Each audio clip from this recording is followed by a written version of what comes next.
சொற்பொழிவுகள், வேத ஆகம விளக்கங்கள், கோவில் வரலாறுகள், பஜனைகள், வாழ்வை வளமாக்கும் ஆன்மீக வழிகாட்டுதல்கள், இறையருளும் ஆன்மீக அறிவும் இணையும் உங்கள் குரு சேனல். இப்போதே சப்ஸ்கிரைப் செய்யுங்கள். சிவ ஆலயம் அமைக்க வேண்டும் என நினைத்த எல்லாராலும் அதை செய்ய முடியாது.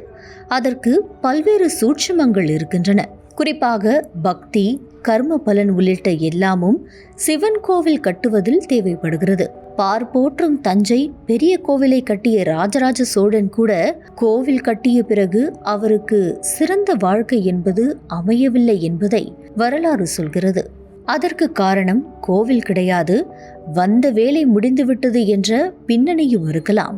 அதே போல சிவலிங்கம் அமைப்பதில் இருக்கும் ரகசியங்களை அகத்தியர் சொல்லிவிட்டு சென்றுள்ளார். பல ஆயிரம் ஆண்டுகள் வாழ்ந்த அகத்தியர் சிவலிங்கம் அமைப்புக்கென்ற பல வழிமுறைகளையும் சொல்லியுள்ளார். இதில் சாமானியர்களும் தெரிந்து கொள்ள வேண்டிய பல செய்திகள் இருக்கின்றன. அதை ஒன்றன் பின் ஒன்றாக பார்க்கலாம். ஒருவன் சிவாலயம் எழுப்ப வேண்டும் என மனப்பூர்வமாக நினைத்தாலே போதும், அவன் 7 ஜென்மங்களில் செய்த பாவங்களிலிருந்தும் விடுபடுவான். இதற்காகத்தான் நினைத்தாலேயே முக்தி தரும் ஸ்தலம் திருவண்ணாமலை என்ற கூற்று இருக்கிறது. இரண்டாவது, கருங்கற்களை கொண்டு ஆலயம் எழுப்புபவர் ஒவ்வொரு கற்களுக்கும் ஒவ்வொரு 1000 வருடம் என சிவலோகத்தில் இருக்கும் பாக்கியத்தை பெறுவான். ஒருவரை கொண்டு சிவலிங்கத்தை செய்விப்பவனுக்கு சிவலோகத்தில் 60,000 வருடம் தங்கியிருக்கும் பாக்கியம் கிடைக்கும். இதனால் அவனது வம்சமும் சிவலோகத்தை அடையும் புண்ணியம் பெறுவர். சிவலிங்கம் பிரதிஷ்டை செய்ய வேண்டும் என்று நினைப்பவன் தன்னுடைய 8 தலைமுறை முன்னோர்களை சிவலோகம் அடையச் செய்வான். அப்படி சிவலிங்கம் பிரதிஷ்டை செய்ய முடியாவிட்டாலும் பிறர் செய்வதைக் கண்டு நாமும் இதுபோல செய்தால் நற்கதி அடையலாமே என்று நினைத்தாலே போதும், அவனுக்கு முக்தி நிச்சயம்.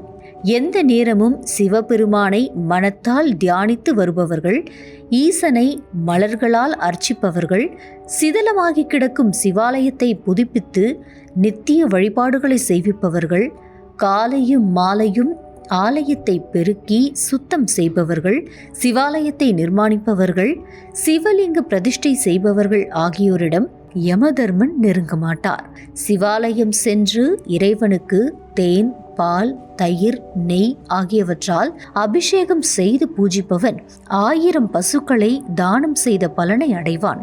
தேய்பிறை சதுர்த்தசியில் சிவலிங்கத்தை நெய் அபிஷேகம் செய்தால் அதுவரை செய்த பாவங்கள் விலகும்.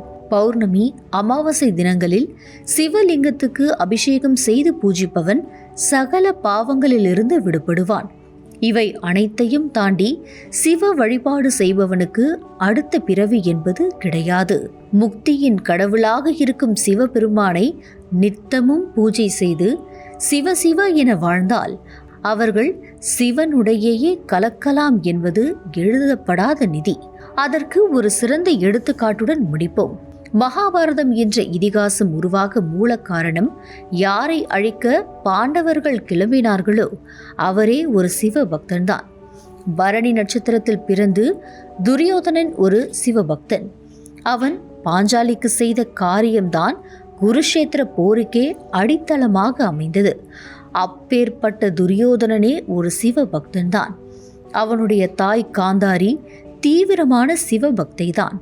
அந்த துரியோதனன் கூட போரின் இறுதி நாட்களில் பீமனுடன் வீரமாக சண்டையிட்டு சிவ சிவ என மந்திரத்தை சொன்னபடிதான் மண்ணில் சாய்ந்தான்.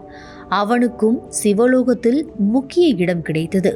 பக்தி இருந்தால் போதும், எதையும் மன்னிக்கும், ஏற்றுக்கொள்ளும் கடவுளாக சிவபெருமான் இருக்கிறார்.